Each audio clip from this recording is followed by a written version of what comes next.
Lovely greetings and welcome to KUDOS Latte Show. Here I am your host, Dr. Supriya, and this show, ladies and gentlemen, is going to be super awesome, super amazing, and a very inspiring life journey is awaiting for you all. And if you want to check out who is today's life hero from United States, then you have to check out this video.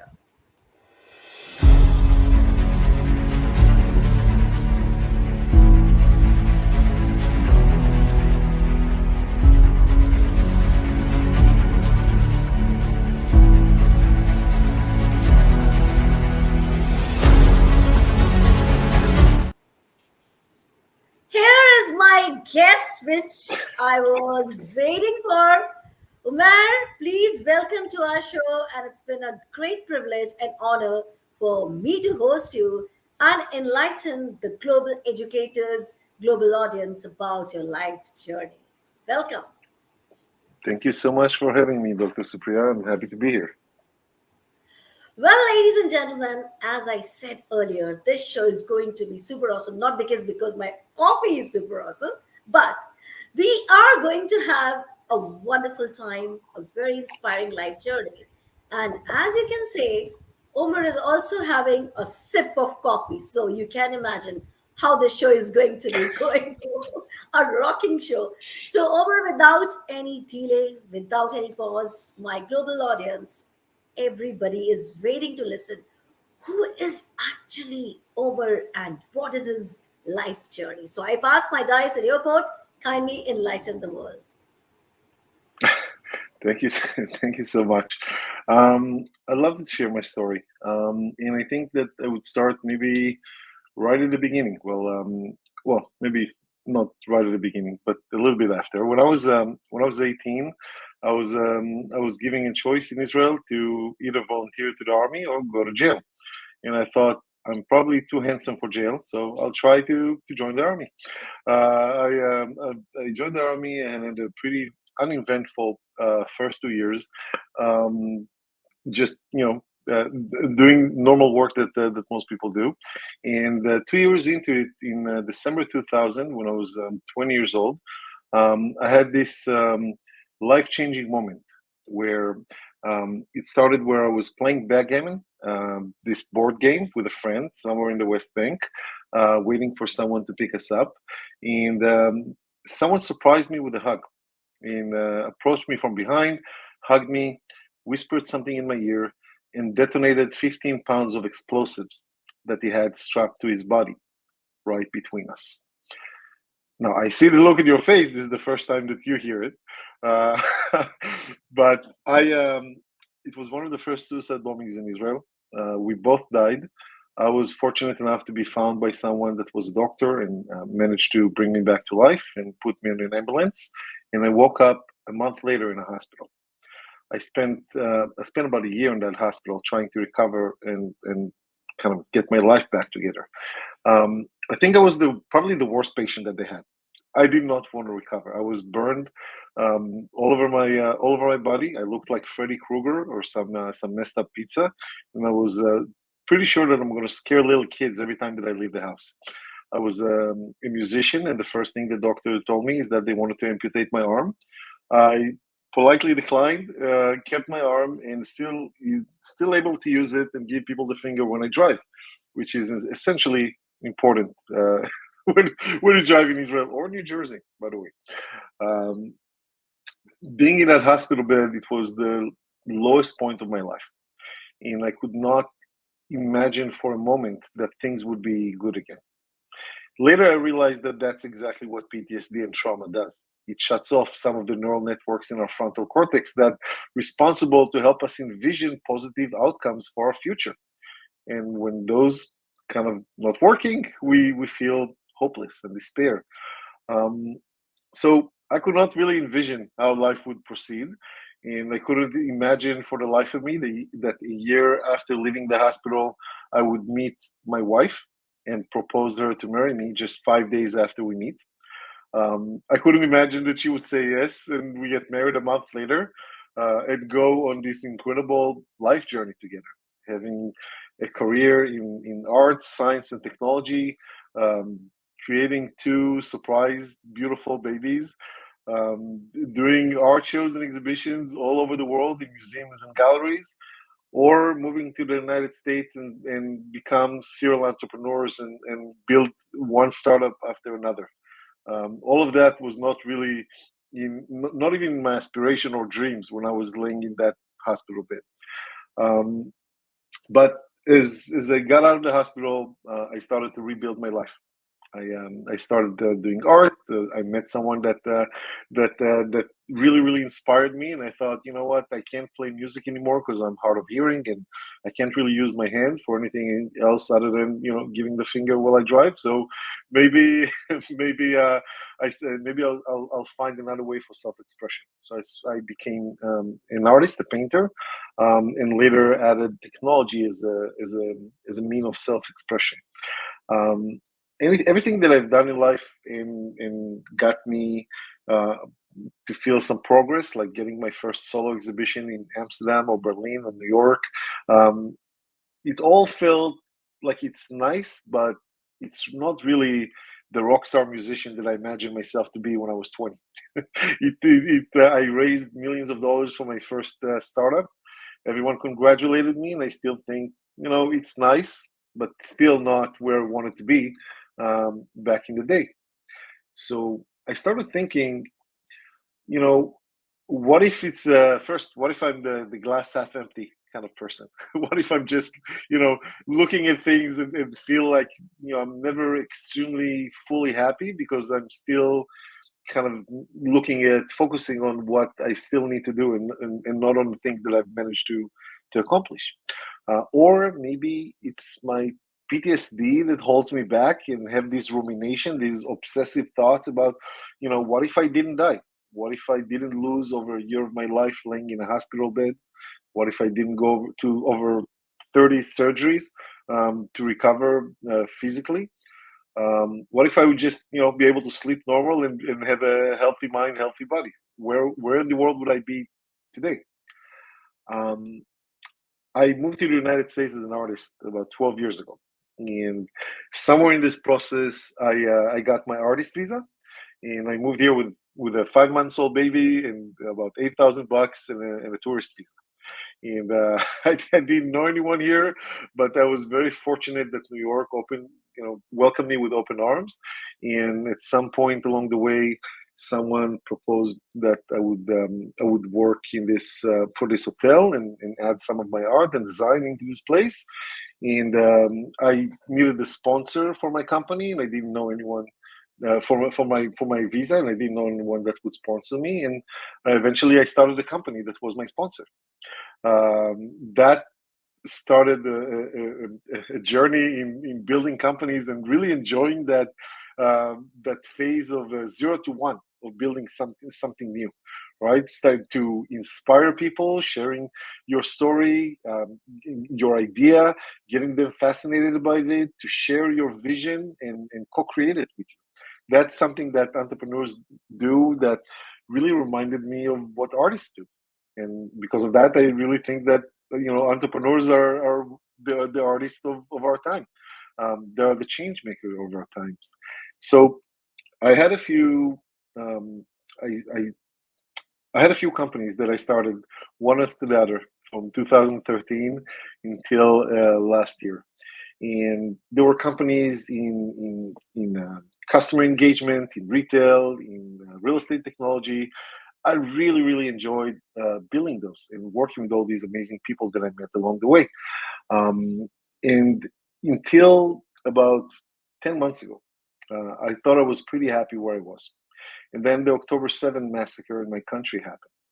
And I lost a lot of my friends there. And I remember just thinking that I don't care anymore about the company that I was building. I was doing another AI for retail, something that really fascinated me and I was very enthusiastic about.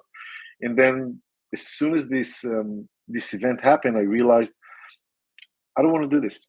I want to do something that has an impact. I want to do something that has meaning. And so I had this strange vision.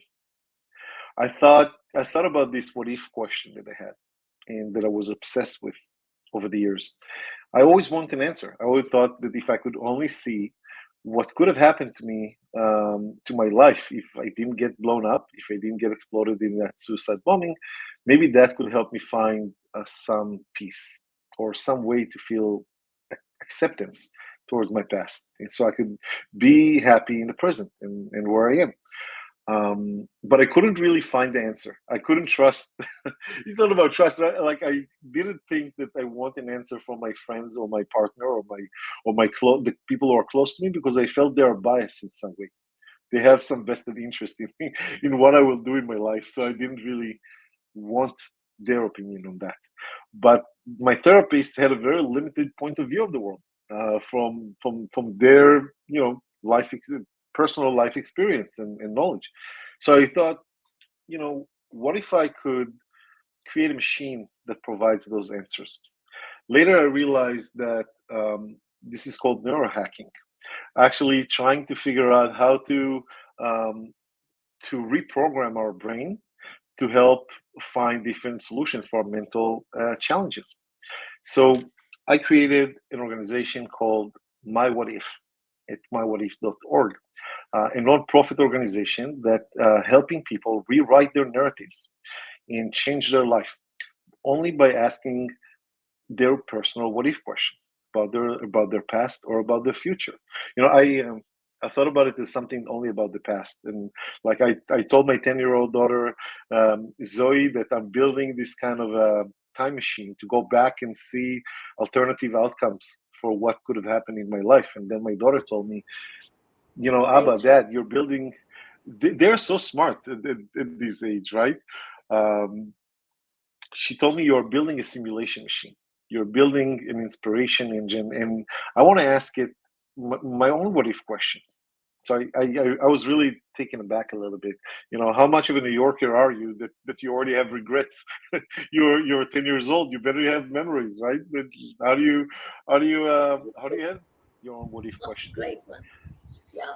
She said my question is about the future. I want to ask, what if I would grow up to be a scientist or a singer or a CEO like yourself? Show me all my possibilities so I can choose for myself what I want to do in my life. So that kind of got me to think about it as a form of mental time travel, right? To help people go back and fix their narrative, to change their story. So we're creating this platform where anyone can come introduce themselves. They ask their personal what if question, and our AI generate a new story, a new version of their story, of the road not taken in their life. Those stories, they're reawakening the parts of our brain that get stuck with our trauma, that get stuck by not being able to imagine positive outcomes for ourselves. And we do that using inspiration, right? We show you all the amazing things that you can do, that you could have done, or that you can still achieve just by changing your story. So I'm happy to share more, but I'll take a moment to breathe. What do you think about this so far? Oh my gosh, Omer, you just nailed it. I was about to ask your life journey, and after that, I was thinking, okay, let me ask about his challenges or something, what he is doing in his life. But I really, really appreciate your strength, inner strength, because if anybody is in hospital and if you say to that person, come on, get up, just have your life, I don't think so. That person would have that much strength to get up, to revitalize, and to get some great enthusiasm. But the way you had explained your life journey, and that too, a great smile on your face, Omer, really hats off to you. I don't have any hats, but still, hats off to you. And ladies and gentlemen, really, this is the inspiring story which will inspire everyone. Being on your hospital bed doesn't mean that life is over. Life has so many surprises, and each and every turn of the life, as Omer has said in his life was a great testing of his patience, testing of his determination. And in every test, he passed with the flying colors, and he proved in his life move on with a smile, with a determination, with your hard work, and let's take and let's say, yes, I am the winner and I am the creator of my own fate. So wonderful. Homer, you and yes, you can see lovely comments in the sections of Zoom Streamyard chat which says great things about you. So congratulations to you for inspiring millions, zillions, and most important, you can inspire trillions also. So this is really awesome and mind blowing. May God bless you with more success and more happiness in your life. But Omer, my question will be incomplete if I didn't ask you your profession because you are an expert in AI. That's what I was going through your bio. And that's what made me, ask you what kind of work you are into and how my global audience can leverage from your great profession. So I pass again my dice to your court and kindly enlighten the world today. Yeah. My profession, I'm like my officially I'm a CEO and founder of now my sixth company. uh, Wow. I um, I like building things. I like creating things. I like doing all those things. No one likes to do P&L management. No one likes to do That's the true. day to day the day to day work in hustle. But I think that my destiny is to inspire people, and I think that as an entrepreneur, you get to do that every day with your employees, with your stakeholders, investors, with your customers, and everyone around them. They need inspiration to feel aligned around the common objective that you have in building this, whatever it is that you're building together. So I guess my profession is to dream and to bring that dream to life in reality. Oh, great one. So, here I would love to draw the attention of my global viewers. Since we all know Omer is an AI expert and he's having a great company, so if any would like to or love to connect with him, he's there on social media, he's there on LinkedIn. So kindly connect with him and make your life meaningful and a transformed one. And that transformation will speak about the best coming, the best in you and making the best in everything in your life which you do. So I really appreciate Omer again for your great global work which you are doing and keep doing that, keep inspiring because people are showering their love in the form of comments and I can see n number of comments that I can't even speak. Oh my gosh. So this is really great and thank you so much global audience for always welcoming us, always loving us and always inspiring us. So thank you so much. All right. Moving to a lovely journey with great inspiring Omer. Omer, this is the question, this is the time, this is the question which I really love. What is your opinion about Kiddos Miracles? So you can say anything about our founder and CEO, Matt Allen, or about this show. So most welcome. Well, I think that what connects Kudos Miracles and My What If is the message of hope, the importance of resilience and community support. Right, those are core principles to both of our platforms, and I couldn't be happier and more proud to support Matt and you in this important work and promote a culture of positivity in and empowerment. I got the honor of meeting Matt in person in New York when he was visiting here a few weeks, I would say, a few weeks ago. And I think that what you're doing and the work that you're doing is very special and very inspiring. And I love to have the opportunity to share this with you and work together. Awesome. This is really crisp and short, but very powerful. Yes. I totally reciprocate the same, Matt, the founder and CEO of Kiddos Miracles. doing great work, creating miracles every day, inspiring everyone. And that says KUDOS Latte Show. And here is my coffee, which too has created so many miracles. So thank you so much, Omer, for getting this beautiful words. And I really, really appreciate your vigor, your strength, your positivity. You are radiating your positive vibes to all over the world, and people all over the globe are really appreciating. So, this is awesome. This is great. Well, this journey is incomplete if we didn't go for our another favorite rounds, and that says rapid the fire round. So, Omer, are you ready to go for this round? Yes, let's go. All right. So, I'll be asking a set of questions, and you have to answer very promptly. What's your favorite time of day? Night. All right, I love reading at night. great one. What's your biggest strength? Resilience. Ah, awesome. And biggest weakness? Um, I try to do too many things at once.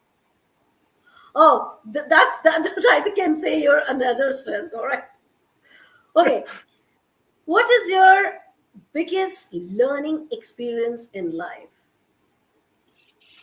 Oh wow, I've had so many. I guess building companies and fail. Awesome. Great It's one. always humbling, and yeah, thank you. All right. Which three qualities of yours you loved about that? Three qualities. I'm very persistent. I'm very creative. Um, and yeah, I think I like to inspire people and to tell stories. You are absolutely. What one thing people don't know about you? Mm. Well, I don't know if everyone don't know, but I can't sit still. I can't sit still. I I I like moving around as much as I can, and whether it is countries, places, and yeah, I don't have any energy to sit still. All right. How would you define yourself in three words? Just three words. Whew. Um, in three words: kind, creative, and thoughtful. Awesome. That's really, really great. Last but not the least, Omer, which is your favorite coffee? Flat white. That I didn't need any time to think. Flat white with half and half cream. That's what I love, and that's what I Well have right here. played, Omer, and thank you so much for your coffee also. And this was fabulous. You answered all my questions very promptly and very beautifully. So great talk and great inspiring stories. Ladies and gentlemen, life is not the end when you meet or some accident or something like that which you never ever expected in your life. Life means to move on, not to ask life why me, rather than we say try me. That's what Omer has given a beautiful definition from his inspiring journey, and I hope this will inspire today millions and zillions. So move on with your smile, like Omer said, and make your journey meaningful, successful, so that people can love about yourself and people can take a lot of inspiration from you. So thank you so much from the bottom core of my heart, Omer, with my coffee, of course, for inspiring, for coming to our show, and always, always, always cheering people, giving a lot of hope. So thank you so much. Thank you. Stay hopeful, stay inspired, and keep believing in miracles. Well, ladies and gentlemen, yes, we are creating miracles, and the biggest miracle is you all. So keep inspiring us, keep loving us, keep cheering us. Till then, stay happy, hail and hearty. Bye bye for now.